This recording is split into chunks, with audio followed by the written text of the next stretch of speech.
Hello dear students, this is Ashish Sharma, your physics teacher. I welcome you again in my YouTube tutorial sessions. As we are discussing third unit and this is second lecture of third unit, and in this we will discuss Bayer and Savart's law. According to Bayer and Savart's law, what actually we are doing in Bayer-Savart law, first let me tell you. हमारे पास एक conductor है जिसमें I current flow हो रहा है. इस connector पे हमने डीएल लेंथ का एक एलिमेंट इमेजिन किया जिसे हम करंट एलिमेंट कहते हैं, अ शॉर्ट करंट एलिमेंट, और इससे आर डिस्टेंस पे जो कि थीटा एंगल पे एक पॉइंट पी हमने कंसिडर कर लिया जहां हम मैग्नेटिक फील्ड कैलकुलेट करना चाहते हैं. तो according to Biot and Savart law, magnetic field at this point P due to this small differential current element is directly proportional to I, directly proportional to dl, directly proportional to sine theta, where theta is the angle between conductor and r vector which is joining the point P from dl current element, and inversely proportional to r square. इन चारों equations को जब हम combine करते हैं तो हमारे पास बन जाता है कि dv is directly proportional to I D L sine theta by R square. ये आपका बायर एंड सावर्ट्स लॉ है. जब भी हमारा डायरेक्टली प्रोपोर्शनल हटता है कांस्टेंट आता है, तो यहाँ पे भी हमारा कांस्टेंट आया म्यू नॉट बाय 4 पाई, और ये रिलेशन हमारा बन गया D B is equal to mu naught by 4 pi ideal sine theta by R square. Also अगर हम इसको वेक्टर फॉर्म में लिखेंगे तो हम डी एल साइन थीटा की जगह हम डी एल क्रॉस आर लिखेंगे. डी एल क्रॉस आर एक वेक्टर क्वांटिटी को रिप्रेजेंट करेगा, और जो इस D L cross R vector product की डायरेक्शन होगी वही हमारी मैग्नेटिक फील्ड की भी डायरेक्शन होगी. क्योंकि ऊपर आर वेक्टर नहीं है तो हमने मल्टीप्लाई बाय आर और डिवाइड बाय आर किया दोनों के मैग्नीट्यूड से. पहले हम ऊपर आइडियल आर लिखेंगे और नीचे आर क्यूब लिखेंगे, फिर वो जो D L R sine theta है वो डी एल क्रॉस आर बन जाएगा. तो इसीलिए नीचे आर क्यूब आया हुआ है. तो क्या करा हमने यहाँ पे, हमने म्यू नोट, इसको हमने लिखा mu naught by 4 pi I D L multiply by R and divide by R, तो नीचे आर क्यूब हो गया. फिर हमने D L R sine theta को हम लिख सकते हैं डी एल क्रॉस आर, क्योंकि हमें पता है क्रॉस प्रोडक्ट क्या होती है, ए क्रॉस बी भी साइन थीटा, तो इसलिए ये हमारी हो जाएगी D L R sine theta. Okay, आगे बढ़ते हैं. फिर जो ये कांस्टेंट आया है हमारा म्यू नोट बाय 4 पाई, यहाँ पे जो म्यू नोट है ये क्या है, this is permeability of free space. इसकी वैल्यू होती है 4 पाई इंटू 10⁻⁷, और इसकी यूनिट होती है टेस्ला मीटर पर एम्पेयर. आप देखो अब इधर म्यू नोट की तरफ, ये टेस्ला हो गई हमारी बी की यूनिट, और ये आर स्क्वायर है और ये एल है, तो ये मीटर स्क्वायर है और ये मीटर है, तो एक मीटर से कट जाएगा मीटर स्क्वायर में से, तो ये मीटर मल्टीप्लाई में आ जाएगा इधर, और आई जो है वो डिवाइड में आ जाएगा. तो टेस्ला मीटर पर एम्पियर हमारी म्यू नोट की यूनिट्स हो गई. यहाँ से हम इसकी डायमेंशंस कैलकुलेट कर सकते हैं.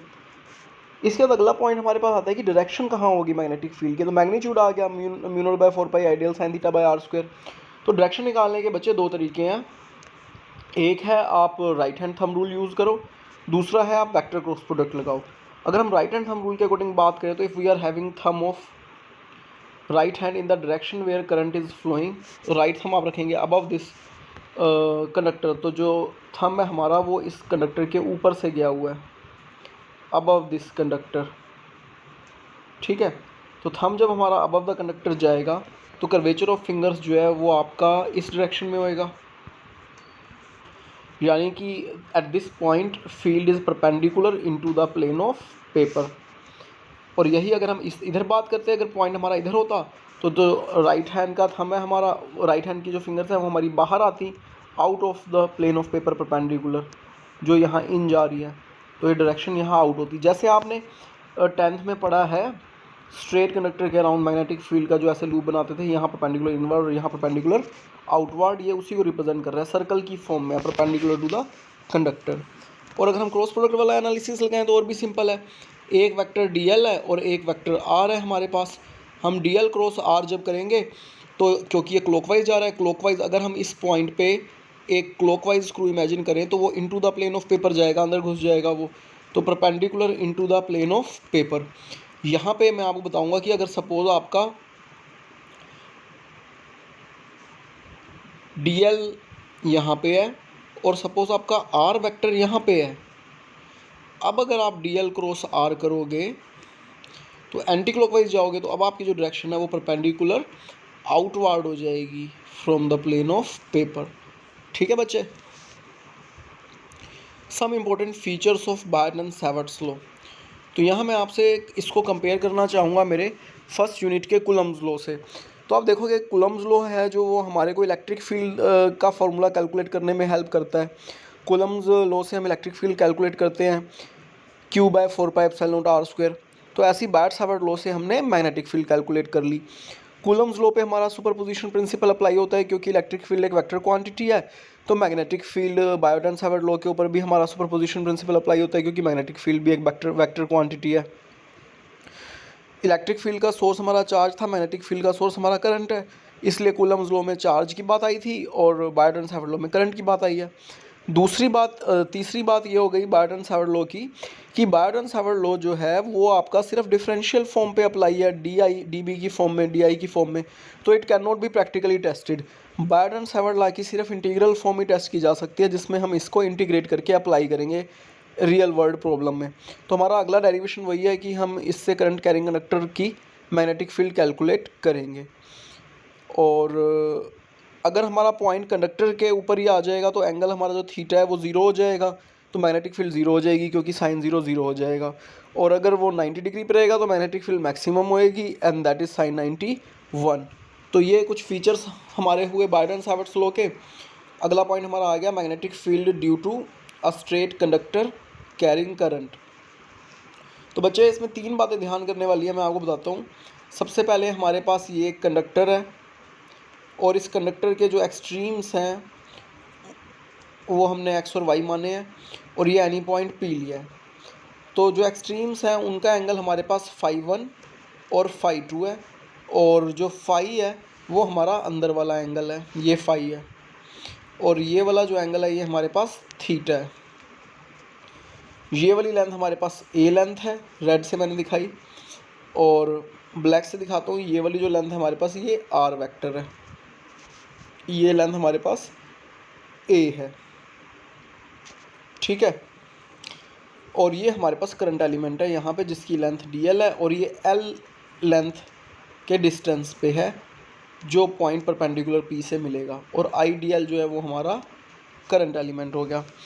यहाँ पे अगर अब आप Biot and Savart's law apply करो तो आप देखोगे कि D B is equal to mu naught by 4 pi ideal sine theta by R square in magnitude form, ये वेक्टर फॉर्म में लिखा हुआ है फार्मूला मैंने। तो आप देखोगे यहाँ पे हमारे पास क्या है, हमारे पास 3 वेरिएबल हैं। एक हमारे पास डी एल है, एक हमारे पास साइन थीटा है और एक हमारे पास आर स्क्वायर है। अगर हम इन सब को एक सिंगल वेरिएबल की फॉर्म में लिख पाएँ तो इस एक्सप्रेशन को इंटीग्रेट करना ईजी हो जाएगा, otherwise it is very difficult और आपको आता भी नहीं है मल्टीपल वेरिएबल का इंटीग्रेशन कैसे करना है। तो 12th क्लास में हम इसको कन्वर्ट करेंगे सिंगल वेरिएबल में। सबसे पहले हम ट्रायंगल पीओसी में देखेंगे। मैं इसको ग्रीन लाइट से एक बार आउटलाइन करता हूँ ग्रीन पेन से। ये आपका ट्रायंगल पीओसी है।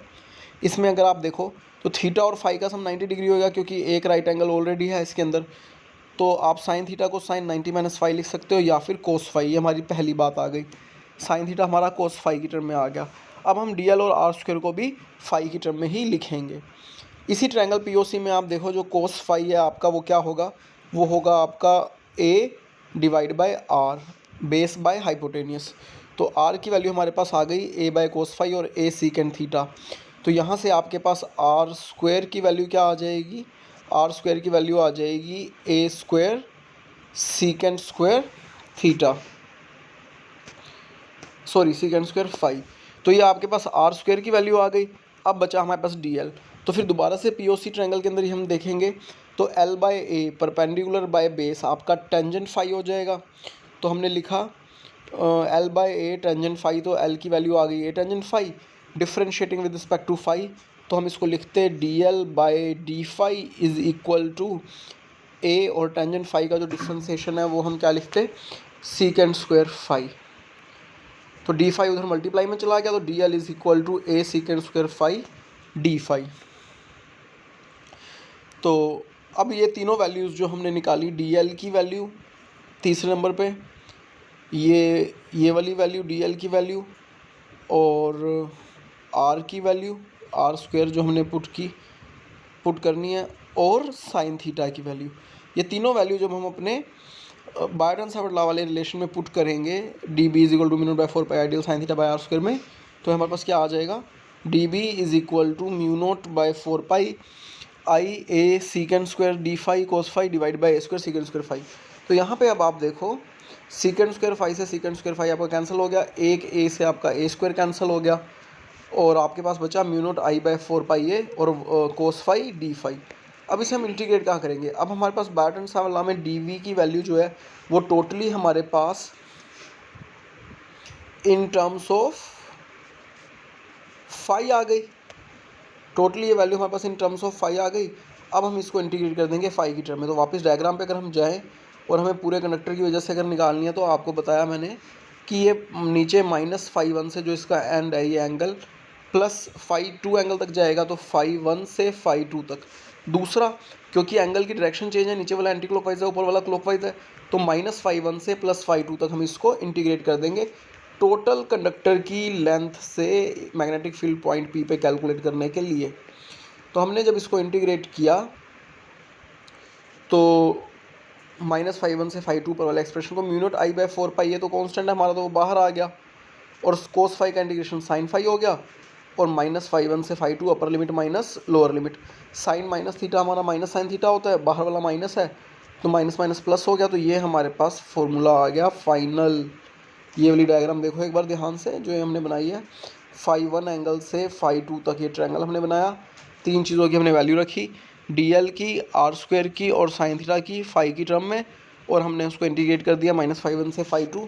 तो ये हमारे पास डेरिवेशन आ गया। ये डेरिवेशन आपका लॉन्ग आंसर टाइप में आएगा, अगर आएगा तो बोर्ड में CBSE में। इसके बाद इसके स्पेशल केसेस डिस्कस करेंगे हम। स्पेशल केस क्या है बायरन सावर्ट लॉ के, कि जब हमारा जो कंडक्टर है इनफाइनाइट लेंथ का वो किसी एक एंड के पास lies near the centre of conductor. तो आपका ये कंडक्टर देखो, ये कंडक्टर है आपका, ये मान लो आपका पॉइंट P है, तो आप देखो कि ये सेंटर लाइन से, मैं आपको ब्लू कलर से दिखाता हूँ, ये एंगल आपके φ1 और φ2 बनेंगे। ये जैसे आपका φ2 बन रहा है, ये आपका φ1 है। अब इमेजिन करो कि लेंथ बढ़ती जा रही है, लेंथ बढ़ती जाएगी तो आप देखोगे कि φ1 और φ2 एंगल बढ़ते चले जाएंगे, φ1 और φ2 एंगल बढ़ते चले जा रहे हैं। तो इमेजिन करो जब ये लेंथ आपकी -∞ से +∞ की तरफ चली जाएगी तो φ1 और φ2 जो है वो तो आपके अप्रोक्सीमेटली 90 हो जाएंगे, क्योंकि डिस्टेंस बढ़ता चला जाएगा। तो इसीलिए ये अप्रोक्सीमेशन हमने इधर यूज़ किया है कि अगर XY कंडक्टर की लेंथ इनफाइनाइट है and we are lying a point P, तो with infinite length because this angle is increasing, आप देखो लेंथ छोटी है तो ये एंगल छोटे हैं हमारे, लेंथ बड़ी है तो एंगल बड़े हो रहे हैं। तो इसीलिए अगर ये इनफाइनाइट लेंथ की हम बात करें तो हम इसको 90 डिग्री इमेजिन कर सकते हैं। तो sin 90 प्लस sin 90 हमारे पास 2 आ जाएगा और म्यू नॉट आई बाय 4 पाई ये पहले ही था हमारे पास, तो 2 से डिवाइड होकर म्यू नॉट आई बाय 2 पाई ये हमारी मैग्नेटिक फील्ड आ गई इनफाइनाइट कंडक्टर की। इस फॉर्मूले को आप याद रखो, ये बहुत इंपॉर्टेंट है, इसको हम एम्परस गेटर लॉ से भी वेरीफाई करेंगे इस यूनिट में आगे जाके। अगर पॉइंट एक एंड के पास है और दूसरी साइड इनफाइनाइट है तो एक एंगल तो हमारा 0 हो गया φ1 वाला, और φ2 वाला एंगल जो हमारा वो इन्फिनिटी लेंथ के लिए अगर हम बात करेंगे तो वो क्लोज टू 90 डिग्री हो जाएगा। तो इसीलिए हमारा एक एंगल 0 हो गया और एक एंगल 90 हो गया, और फिर हमारे पास वैल्यू जो है mu naught I by 4 pi as it is आ गई, जो कोफिशिएंट था हमारा इनिशियल फार्मूले में। और अगर मान लो हमारा कंडक्टर जो है वो फाइनाइट लेंथ का है और पॉइंट भी उसके परपेंडिकुलर बाइसेक्टर पे है, फिर तो ये एंगल हमारे जो है ये एग्जैक्ट 45 डिग्री आ जाएंगे दोनों। ये ऊपर वाला भी 45 आ जाएगा और नीचे वाला एंगल भी 45 आ जाएगा। φ1 भी 45 आ जाएगा और φ2 भी 45 आ जाएगा। और साइन 45 की वैल्यू हमें पता है क्या होती है, 1/√2 ऐड होके 2/√2 बनेगी, यानी कि √2 बन जाएगी, तो ये √2 टाइम्स हो जाएगा। और अगर मान लो हमारे को रिलेशन गिवन भी है, सपोज़ ये आपका स्क्वायर है, और अगर हम स्क्वायर के सेंटर की बात करें, जैसे आपके बहुत सारे न्यूमेरिकल आएंगे जिसकी साइड D है, तो वैसी बात है जो ये डिस्टेंस होएगा हमारा, जो हमने अपने रिलेशन में A कंसीडर किया है, वो D/2 हो जाएगा। तो आपका A की जगह D/2 भी आ जाएगा, D/2 आएगा तो 2√2 हो जाएगा, और एंगल जो है हमारे वो 45 डिग्री रहेंगे। ठीक है ये वाली बात। और L की वैल्यू भी हमें अगर दे रखी है फाइनाइट, तो हम इन टर्म्स ऑफ एल भी कैलकुलेट कर सकते हैं ए की वैल्यू, क्योंकि ये आपका l/2 हो जाएगा और ये आपका ट्रायंगल बन रहा है, और जो ये लेंथ है डायगोनल की वो √2d होती है, तो √2d से जो हाफ लेंथ है वो आपकी d/√2 हो जाएगी। बट ये अभी इतना डिटेल इधर मत जाओ, आप न्यूमेरिकल के अंदर न्यूमेरिकल वैल्यूज़ पुट करोगे तो ईजी हो जाएगा। अभी आप ये वाला फार्मूला याद रख सकते हैं कि अगर हमारे एंगल 45 डिग्री है तो आपने ये याद रखना है कि जो ए है आपका वो आपका कंडक्टर से परपेंडिकुलर डिस्टेंस है, जिसे आप लेटर ऑन न्यूमेरिकल वैल्यूज़ जब आपको गिवन होएंगी स्क्वायर की या रेक्टेंगल की, जो भी आपकी साइड शेप गिवन है, आप बाद में पुट कर सकते हो। ठीक है, अगर कोई डाउट है तो you can ask me in comment section, और दो students which are having my number of WhatsApp they can also ask me personally. Like always, thanks for watching. Take care. Bye.